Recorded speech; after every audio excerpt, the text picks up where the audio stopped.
Libro Vivamos centrados en la cruz, capítulo 2, el orden divino, lo que sentimos frente a la realidad.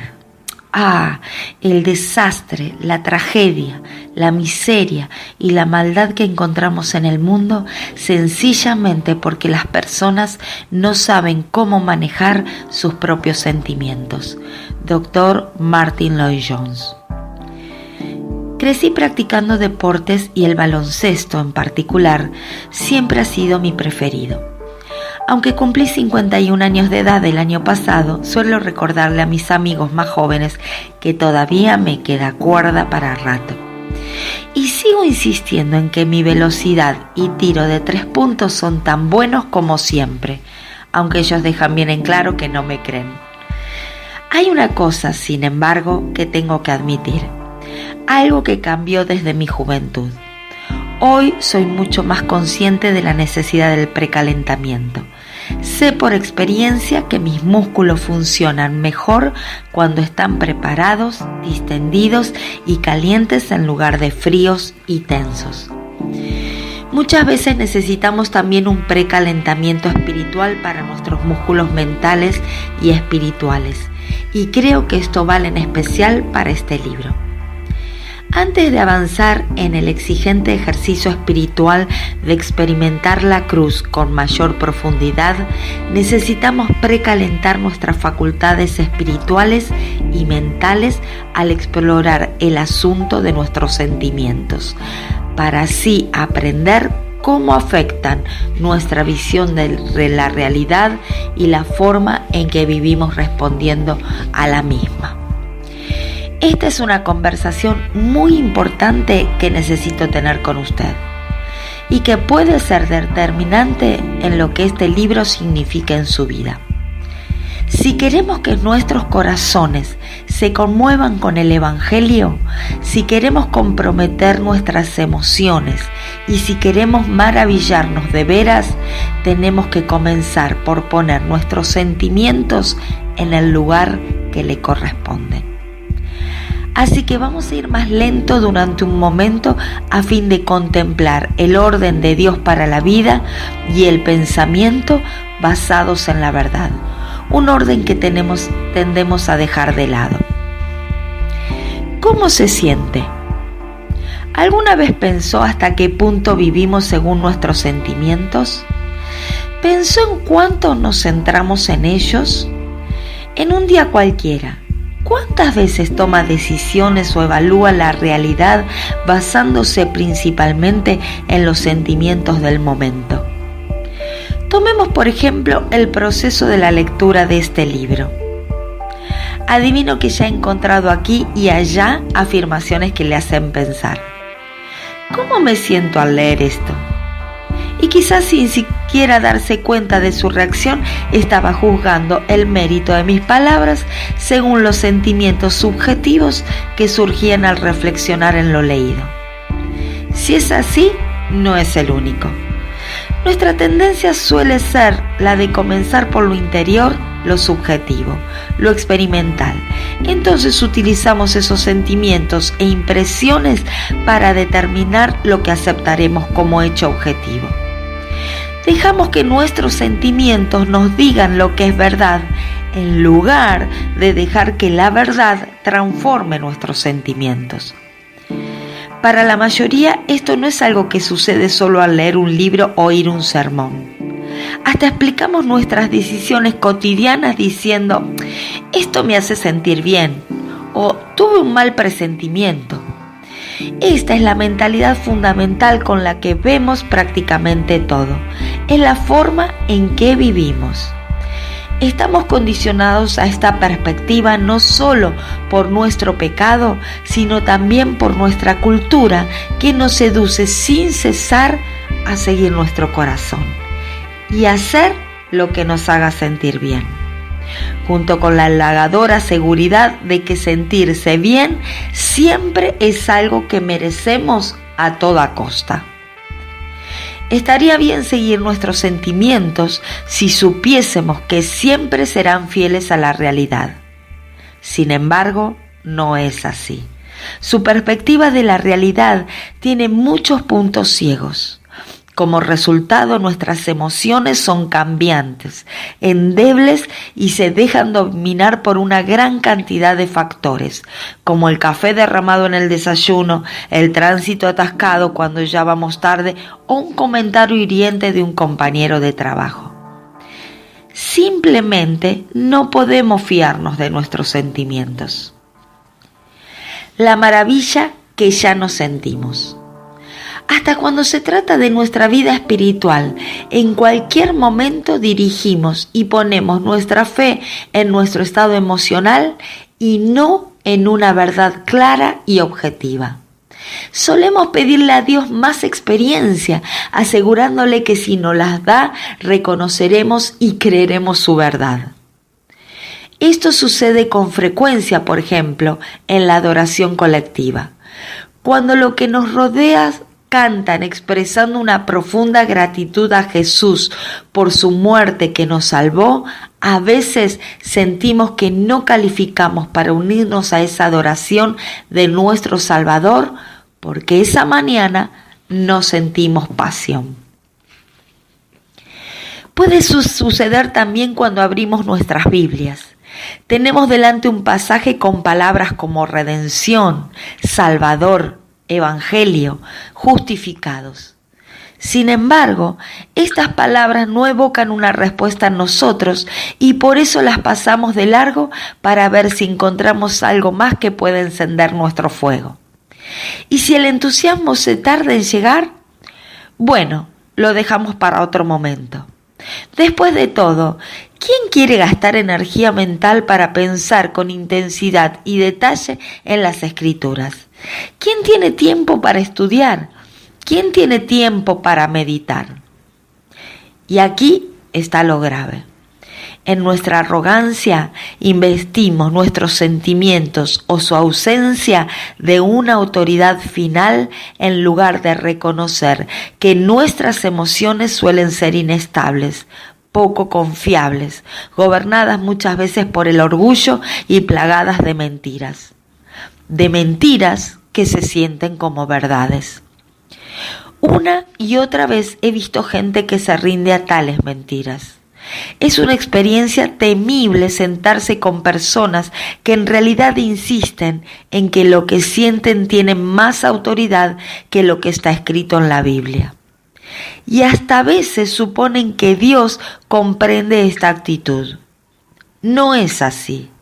Es más, Dios identificaría esta actitud como de máxima arrogancia, algo a lo que se opone. Dios resiste a los orgullosos, declara su palabra. Esta es la mala noticia, aunque en el mismo versículo también hay una buena noticia. Dios da gracia a los humildes. Nuestra primera respuesta. ¿Quiénes son los humildes a los que Dios promete dar gracia?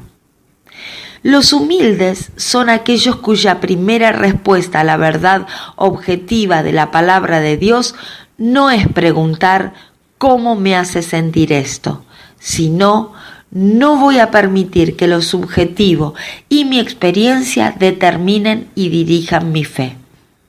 En cambio, confieso abiertamente ante Dios que creeré la verdad objetiva de su palabra, no importa cómo me sienta. El doctor Martyn Lloyd-Jones pronunció la siguiente advertencia. Evitemos el error de concentrarnos demasiado en nuestros sentimientos. Por sobre todo, evitemos el terrible error de hacer de ellos el centro. Aquel que cometa este error, añade, está destinado a ser infeliz, porque no puede seguir el orden que Dios mismo ha designado. ¿Cuál es ese orden? Lloyd-Jones nos recuerda que lo que tenemos en la Biblia es la verdad, no es un estímulo emocional, y es cuando lo integramos y nos sometemos a la verdad que surgen los sentimientos. Cuando nos concentramos primero en la verdad, ¡sorpresa!, surgen los sentimientos, y son sentimientos confiables porque están anclados en la verdad. Este es el orden divino. Lloyd-Jones luego prosigue. Jamás tengo que preguntarme primero, ¿qué siento a partir de esto? Lo primero que tengo que preguntarme es, ¿lo creo? Pongamos las cosas en orden. Él tiene razón. Esto no significa que jamás evaluemos cómo nos sentimos, sino que no debe ser el punto de partida cuando encontramos la verdad. El punto de partida es decidir que creeremos la verdad, no importa cómo nos sintamos. De otro modo, terminaremos engañándonos de manera emocional y experimental, pues los sentimientos profundos son el efecto inevitable cuando entendemos y creemos en las Escrituras.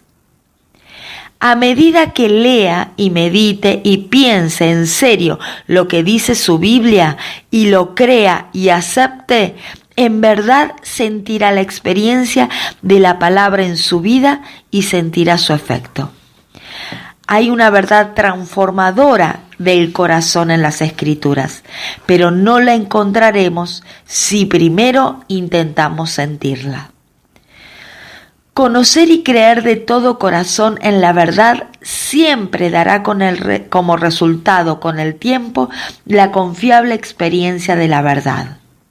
No obstante, si confiamos primero en nuestros sentimientos, si los exaltamos, si les otorgamos autoridad final, nos pondrán en una montaña rusa emocional que es lo que tantas veces caracteriza nuestras vidas.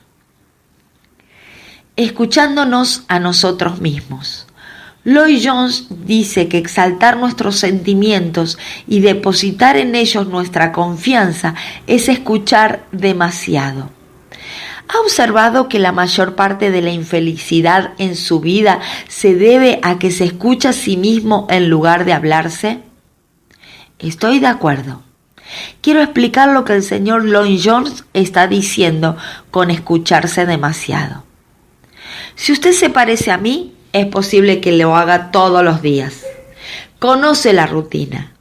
Cada mañana suena el despertador, demandando su atención.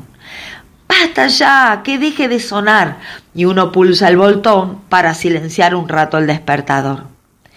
Pasan unos preciosos 8 minutos de ensueño, un tiempo sin memoria siquiera. Entonces vuelve a sonar la alarma. Uno abre los ojos y comienza a escucharse. Hoy es jueves. No. Hay reunión de negocios esta mañana. Otra oportunidad de ver más incompetencia todavía en mi compañía. Se da la vuelta, pero no puede seguir descansando porque recuerda que ayer el auto hacía un ruido molesto. Hay que hacer el balance de las cuentas y todo el sarcasmo expresado durante la cena anoche. La vida es un lío, es un embrollo sin pie ni cabeza. Sale de la cama con esfuerzo. Sabe que tendría que hacer ejercicio, pero le duele la espalda. Olvídelo. El piso frío bajo los pies descalzos despierta esa voz interior otra vez. ¿No puede nadie en esta familia tapar el dentífrico después de usarlo? Hay mucho que hacer hoy y además sabe que debería orar. No obstante, no tengo tiempo. Tampoco oré ayer. No hubo tiempo. Se mira al espejo. Estoy muy agotado. Surge de nuevo la idea de que orar un momento y leer unos pasajes de la Biblia le serviría de ayuda. Sin embargo, Dios parece estar muy lejos. La voz de nuestros sentimientos. ¿Se identifica con esto? Día a día tenemos 2 decisiones muy simples. Podemos escucharnos y prestar atención a nuestros cambiantes sentimientos en respuesta a las circunstancias del día, o podemos hablarnos a nosotros mismos sobre la inmutable verdad de quién es Dios y lo que logró para nosotros en la cruz por medio de su Hijo Jesús. Si se parece a mí, es posible que se escuche demasiado a sí mismo día tras día. Hace poco estaba terminando de escribir mi sermón para la mañana siguiente y volqué una taza de café justo sobre el teclado de mi computadora portátil. La máquina jadeó con un triste "uf" y se apagó. En un momento de torpeza había destruido mi computadora, evaporado mis notas para el sermón y añadido horas de trabajo a mi día. No podía creerlo. Quedé paralizado mirando la pantalla oscura. El teclado parecía un platanito tropical con las teclas asomando por entre el café marrón como hojas nenúfares. Quisiera poder decir que en ese momento confié en Dios. A decir verdad, no fue así. En cambio, emití un largo y quejoso ¡no! Luego levanté mi silla unos centímetros y con fuerza la golpeé contra el suelo otra vez. Recibí una convicción al instante. Dios me había estado revelando otra vez que la queja en mi corazón era pecado. En lugar de confiar en Él, en lugar de reconocer que es soberano y que yo soy solo su siervo, había gritado desafiante y enojado con un no hacia el cielo y golpeado mi silla. Casi enseguida la voz de mis sentimientos empezó a hablarme. ¿Cómo puede Dios permitir esto? ¿Por qué sucedió esto? Luego, qué bien, ahora estás pecando. ¿Y eres pastor? ¿Vas a ir y predicarles a otros después de esta lamentable demostración de ira? ¿Cómo puedes pedirle a Dios para que te ayude a prepararte? Esto apesta. Mira lo que has hecho. Agradezco ahora que Dios me ayudara a dejar de escucharme en ese momento. Sabía que necesitaba hablar conmigo mismo. Y como veía que necesitaba ayuda, fui arriba e involucré a mi esposa Caroline. Ante todo, me ayudó con gentileza a ver el pecado que había causado el estallido. Luego, juntos, repasamos el Evangelio. Más tarde bajé la escalera y comencé el tedioso proceso de armar mi mensaje. Sin embargo, en esta ocasión me estaba hablando. Tu pecado de ira lo pagó otro. Jesús murió por ese pecado. Jesús, el único que pasó todas las pruebas, fue tentado de todas las formas posibles, sin pecar jamás. Él ocupó tu lugar y fue castigado por ti. Dios te ha perdonado y va a ayudarte a preparar y predicar este mensaje, no porque estés libre de pecado, sino porque Él está lleno de misericordia. Por la gracia de Dios pude alejarme de lo que sentía y comenzar a vivir en la bondad de lo que es verdadero e inmutable. La gracia de Dios hacia mí a través de la cruz. Gracias a Dios el sermón salió bien. Mi computadora no quedó tan bien, pero eso es otra historia. Hacia afuera en lugar de hacia adentro. Otra forma de destacar esta diferencia entre hablarnos y escucharnos consiste en pensar en un enfoque objetivo hacia afuera en oposición al enfoque subjetivo hacia adentro. Como observará el teólogo escocés Sinclair Ferguson, la orientación evangélica es hacia adentro y subjetiva. Nos sentimos mejor cuando miramos hacia adentro que cuando miramos hacia afuera. En cambio, tenemos que usar nuestras energías para admirar, explorar y estudiar y exaltar a Jesucristo.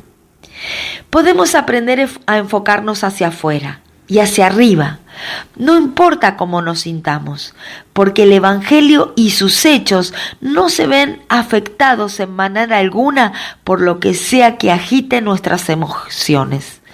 El Evangelio contiene hechos objetivos. Lo que es subjetivo cambia con regularidad, como las arenas movedizas. Sin embargo, lo que es objetivo está construido sobre la roca firme. Cuando miramos hacia adentro, vivimos según lo subjetivo, lo temporal, lo que cambia de modo permanente, lo que no es confiable y puede ser falso, Cuando miramos hacia afuera al Evangelio, vivimos según lo objetivo e inmutable, lo que es perfectamente confiable y siempre verdadero por completo. Nuestra vida en Cristo está edificada sobre la verdad sólida y objetiva. De todas las innumerables gloriosas verdades de las Escrituras, la más importante es que Jesús murió por nuestros pecados. Las emociones en el lugar que les corresponde. La vida centrada en la cruz comienza con el pensamiento bíblico. ¿Construirá entonces su vida sobre lo que es real o solo sobre lo que siente? Por favor, no me malentienda. No estoy abogando porque obviemos del todo nuestras emociones. Tampoco critico la experiencia espiritual genuina del tipo de la pasión llena de vida por Dios a la que se refirió Jonathan Edwards como afectos religiosos. Todo lo contrario, en realidad, defendiendo con todas mis fuerzas la experiencia espiritual genuina y el afecto religioso, pero digo que no debemos comenzar ahí.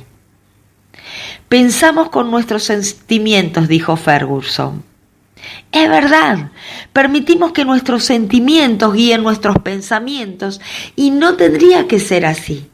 Las emociones son un regalo maravilloso de Dios y nuestra relación con Dios debiera producir un potente afecto divino en nuestra vida. Sin embargo, las emociones no han de tener la autoridad final. Esto se reserva únicamente para la palabra de Dios. Permítame preguntarle, ¿hacia dónde dirige siempre su fe? ¿En qué se apoya su fe? ¿Es en su estado emocional o en las realidades objetivas que la palabra de Dios y el Espíritu de Dios han revelado? Cuando lee u oye que se proclaman las verdades bíblicas, ¿cuál es la conversación interna que surge en su alma? La pregunta ¿cómo me siento al respecto? ¿Es lo primero que se le ocurre? Si es así, ¿piensa seguir sometiéndolo todo a sus sentimientos? ¿O confiará en cambio en el testimonio de Dios para que cada vez que encuentre la verdad bíblica, su pregunta inicial sea, ¿creo esto? Este es el único método confiable para transformar nuestras emociones y llevarlas al plano del amor y la adoración al Señor como nunca antes lo experimentamos. Donde más importa. El orden divino no comienza por nosotros mismos, sino por Dios. En este libro veremos cómo poner primero a Dios y su verdad objetiva nunca es más aplicable o valioso que cuando nos acercamos a la cruz, eje y centro de la historia humana. Nos presenta una realidad indescriptiblemente asombrosa a la que hacemos bien en volver una y otra vez. Un domingo por la mañana, Charles Spurgeon era el predicador principal en un pueblo rural del este de Inglaterra. Detrás de él estaba sentado su abuelo, que también era predicador. Spurgeon hablaría ese día sobre Efesios capítulo 2, versículo 8. Porque por gracia ustedes han sido salvados mediante la fe. Esto no procede de ustedes, sino que es el regalo de Dios. Mientras Spurgeon explicaba ese glorioso evangelio de la gracia, podía oír la voz de aliento de su abuelo que decía con suavidad, «Bien, muy bien». En un momento oyó que añadía, «Diles, hizo de nuevo, Charles». Y por supuesto, Spurgeon les dijo, «Hizo de nuevo». Es posible que usted no desconozca el Evangelio de la gracia y las verdades básicas de la cruz de Cristo. Este libro, sin embargo, es una oportunidad que tenemos para seguir la sabia exhortación del abuelo de Spurgeon, para que volvamos a ver y oír esas maravillosas realidades con mayor claridad que nunca, para que la gracia de Dios pueda asombrarnos como nunca antes.